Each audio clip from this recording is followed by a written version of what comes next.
Seorang pemuda ini tidak terima dengan kematian kekasihnya. Ia terus membawa mayatnya menggunakan peti mati dan diikat rantai yang besar. Kekasihnya dibunuh seseorang yang ingin merebut pil ajaib. Dari sanalah amarahnya dimulai. Ia membantai semua orang yang terlibat dengan pembunuhan itu. Dengan kekuatan iblisnya juga, banyak nyawa yang tak berdosa menjadi korbannya.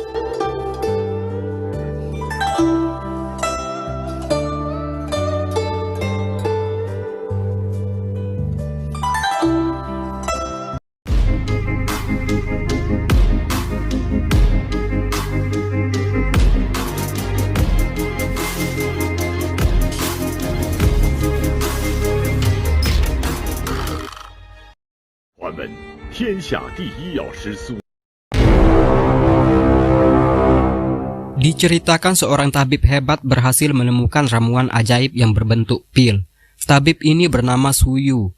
Pil yang dibuatnya itu memiliki khasiat yang banyak, namun bertentangan dengan orang yang mengkonsumsinya tetapi memiliki rasa kebencian di hati. Hal ini akan menyebabkan orang tersebut berubah dan dikuasai jiwa iblis. Salah seorang lalu menginginkan pil itu. Ia bernama Cheng Zhen. Cheng Zhen sendiri merupakan penguasa gerbang Qilian. Suyu yang telah tahu maksud itu segera mengamankan pil itu kepada istrinya. Suyu terbunuh waktu itu. Istrinya pun pasrah. Lalu salah seorang temannya yang bernama Fu dan Zhou Wuyi menyelamatkannya. Ia pun menitipkan pil itu kepada Fu. Pada suatu hari, Cheng Zhen membunuh Fu dengan cara meracuninya. Ia juga menangkap Zhou Wuyi dan tak lain adalah kekasihnya Fu. Zhou Wuyi sangat marah melihat Fu kekasihnya telah mati. Pada akhirnya, ia menemukan pil itu yang terjatuh dari sebuah kotak. Dengan kebencian, ia memakan pil tersebut dan langsung merubahnya menjadi seseorang yang memiliki kekuatan besar tetapi berjiwa iblis. Zhou Wuyi lalu membantai semua orang di sana dengan tatapan yang penuh dendam. Ia juga mencari semua keluarganya Cheng Zhen.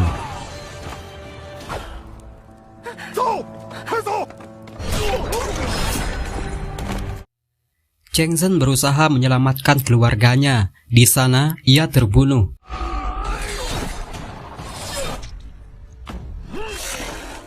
Dengan keadaan terdesak, istrinya lalu menyelamatkan putranya menggunakan batang pohon mati yang mengambang di sungai. Kemudian ia membiarkannya terhanyut mengikuti arus sungai tersebut. Tak lama kemudian, ia tewas tertusuk di tangan Zhou Wuyi. Anaknya hanya bisa menangisi kematian mereka. Zhou Wuyi tidak terima dengan kematian Fu. Ia selalu membawanya. Dengan kekuatan iblis, ia berusaha menjaga mayat tersebut. Selain itu, ia terus membunuh setiap orang dengan maksud bisa menghidupkan Fu yang telah mati. Setelah 10 tahun berlalu, putra Cheng Zhen terlihat dewasa. Ia bernama Jiang Liu'er. Waktu itu ia diselamatkan seorang biksu. Liu'er sendiri memiliki gangguan pada ingatannya. Itulah alasan sang biksu tidak mengajarinya ilmu sihir. Walaupun Liu'er sendiri ingin mengikuti Master Zishou untuk membunuh para iblis itu. Dengan tergesa-gesa, salah seorang murid lalu memberitahu mereka jika 3 orang kelompok iblis menyerang para penduduk. Liu'er waktu itu meminta izin kepada sang biksu untuk ikut bersama Master Z. Biksu pun mengizinkan mereka untuk menghentikan para iblis itu. Seorang wanita bernama Cai Ying tengah menghadang para pendekar pedang aliran iblis. Ia juga tergiur dengan hadiah yang ditawarkan pemerintah. Dalam pertarungan itu, Cai Ying terpental kalah. Lalu datang seorang bernama Tian Yun menolongnya. Para pendekar pedang iblis ini berasal dari gerbang Qilian. Mereka masih kesal atas pembantaian di masa lalu. Tian Yun sendiri kalah. Tak lama kemudian, Master Z dan Liu'er tiba.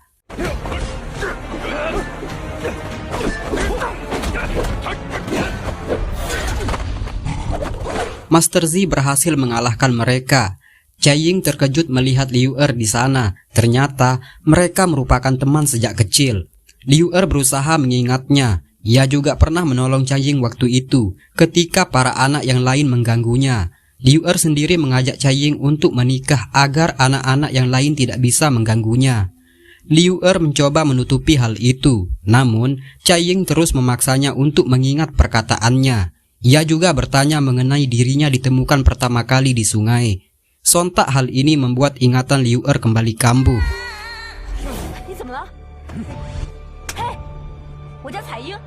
Tian Yun ingin menangkap para pendekar iblis. Ia bekerja sama dengan Cai Ying. Lalu, sang master memperingati mereka. Tian Yun tidak peduli dengan perkataannya.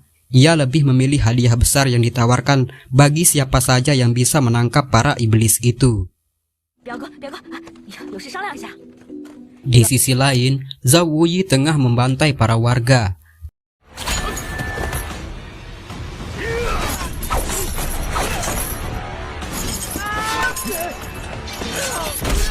Cai Ying menanyakan tentang janji Liu Er kepada ibu angkatnya. Ia bernama San Niang, orang yang membesarkan Liu Er selama ini. Cai Ying merasa kesal dengan Liu Er. Janji yang pernah ia ungkap waktu kecil pun ia lupakan.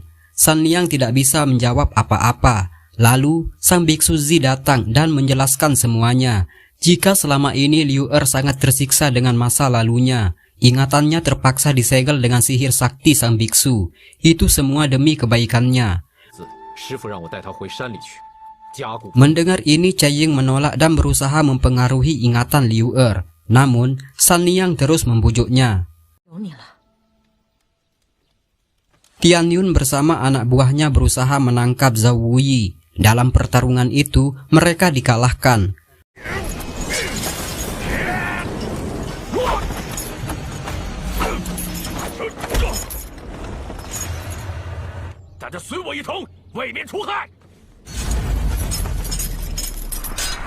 Dengan ketakutan, Tian Yun melarikan diri. Ia sadar telah mencari lawan yang salah. Sampai saat ini pun, Zhao Wuyi masih mencari orang yang berkaitan dengan pembunuh kekasihnya, yaitu Liu Er. Cai Ying mendapat tawaran untuk menangkap iblis dari salah seseorang. Ia menyanggupinya dengan upah yang disepakati. Ternyata, iblis itu lebih kuat darinya.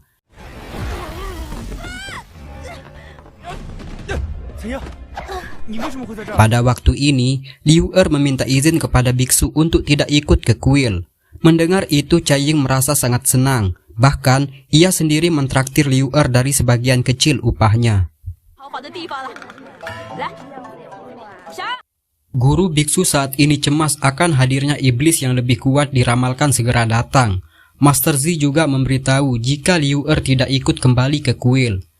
Biksu guru menceritakan waktu Liu Er ditemukan. Saat itu sang biksu berusaha mengantarnya pulang ke keluarganya. Namun, ia tahu jika semua keluarganya telah dibantai dengan iblis Zhao Wuyi. Sang biksu menitipnya ke salah seorang wanita yang bernama San Niang. San Niang sendiri waktu itu mengabdikan diri di kuil semenjak kematian suaminya. Dari sanalah biksu guru tahu jika Liu Er dengan iblis Zhao Wuyi memiliki keterkaitan. Jawaban dari semua itu berada pada Liu Er sendiri. Di sisi lain, Cai Ying bersama Liu Er menghabiskan waktu di tempat itu. Mereka memiliki niat yang sama, ingin belajar ilmu sihir dan membasmi semua iblis yang ada. Tak lama kemudian, Liu Er kembali teringat di mana keluarganya dibantai. Ia pun memberitahu Cai Ying jika ia sangat sulit mengenali dan mengingat wajah kedua orang tuanya. Cai Ying lalu memberitahu semua itu pengaruh dari segel yang dilakukan biksu. Itu pun demi kebaikannya.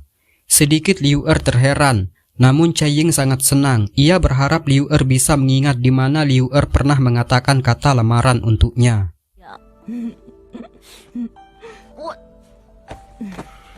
Menjelang malam, San Niang teringat di mana sang biksu menitipkan Liu Er kepadanya. Awalnya ia menolak karena akan mengasuh anak dari orang yang telah membunuh suaminya. Ternyata, San Niang merupakan istri dari tabib Suyu. Ia dibunuh ayahnya Liu Er. Dengan penuh keyakinan, sang biksu menguji kepatuhannya terhadap Buddha. Tak lama kemudian Liu Er tiba.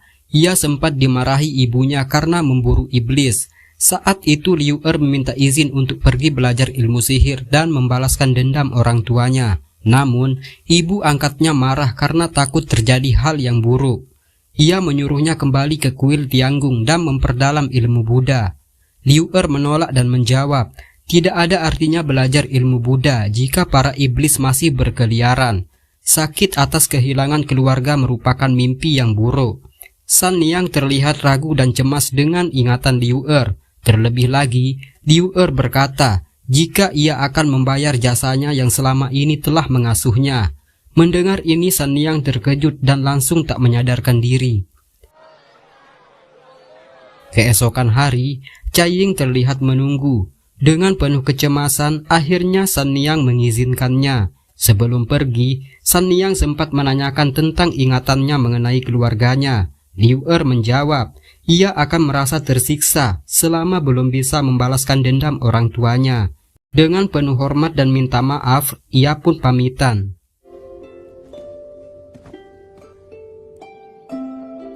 Cai Ying dan Liu Er akan menuju ke barat untuk mencari ilmu sihir. Di sana, terdapat tempat yang bernama Tianzu. Di sisi lain, Zhao Wuyi telah membunuh semua orang. Melihat itu, Tian Yun sangat marah. Seorang warga lalu memberitahu Biksu Zi. Dengan segera pula sang biksu menuju ke arah barat bersama beberapa muridnya. Di tengah perjalanan, ia bertemu Liu Er dan Cai Ying. Liu Er lalu mengikuti mereka. Zhao Wuyi memang tidak bisa dikalahkan sampai saat ini. Ilmu sihirnya semakin bertambah seiring banyak nyawa yang ia bunuh.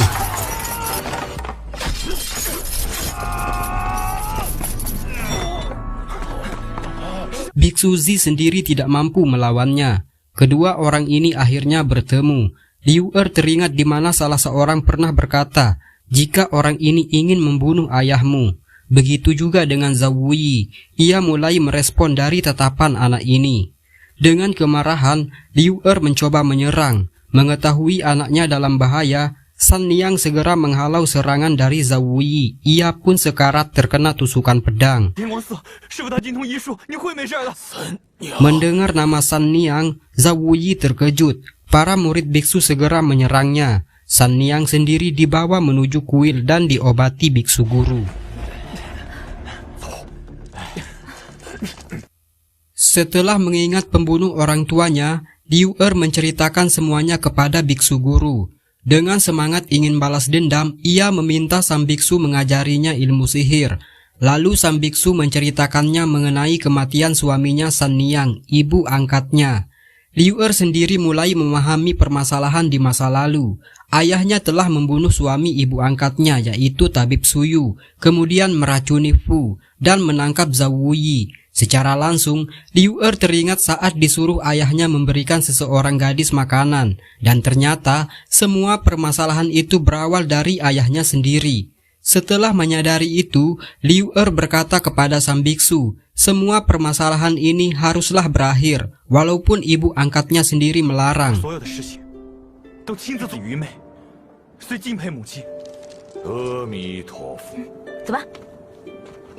Biksu Zi ungkapkan kekhawatirannya kepada Liu Er jika orang pembawa peti mati itu bisa mengancam semua orang di kuil ini. Biksu guru lalu menjelaskan, Liu Er memiliki ikatan yang erat dengan kuil ini. Ia yakin jika suatu saat nanti Liu Er akan terus mengabdi di tempat ini. Di tempat lain, Cai Ying dan Liu Er mengunjungi Tian Yun dan meminta diajari ilmu sihir. Namun saat ini Tian Yun sendiri masih kecewa atas kekalahannya melawan Zhao Wuyi. Secara perlahan, Liu Er menjelaskan jika kekuatannya hanya berasal dari sebuah pil ajaib. Mendengar itu Tian Yun kembali bersemangat. Lalu Liu Er memberitahu jika kekuatan dan kelemahannya berada pada peti mati tersebut. Dengan segera Tian Yun langsung berangkat mencari iblis tersebut. Di tengah hutan, akhirnya Tian Yun merasakan jejak yang mendekati. Ternyata itu memang Zhao Wuyi.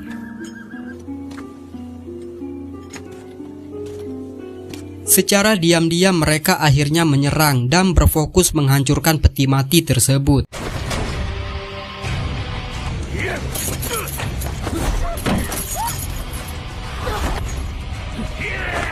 Mereka semua terluka. Kemarahan Zhao Wuyi sangat mengancam. Biksu Zi sendiri terluka parah dan akhirnya mereka memilih untuk menyelamatkan diri. Pada suatu hari, Liu Er dan Cai Ying sangat terpukul dan merasa bersalah atas kematian Biksu Zi.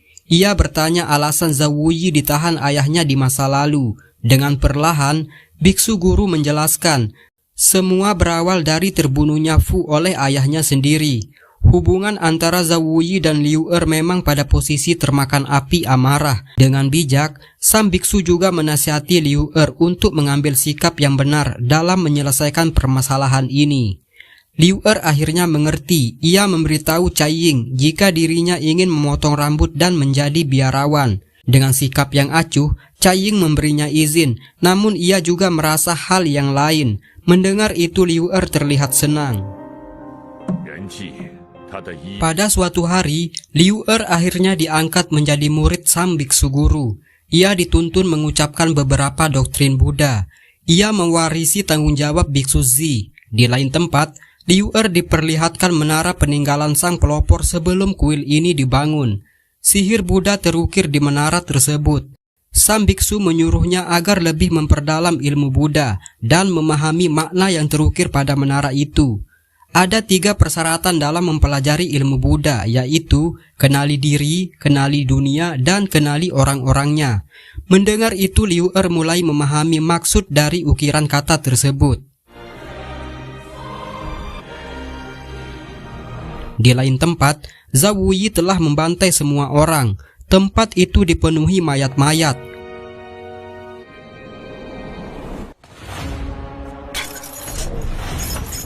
Tian Yun yang masih selamat merencanakan sesuatu untuk merebut peti mati tersebut.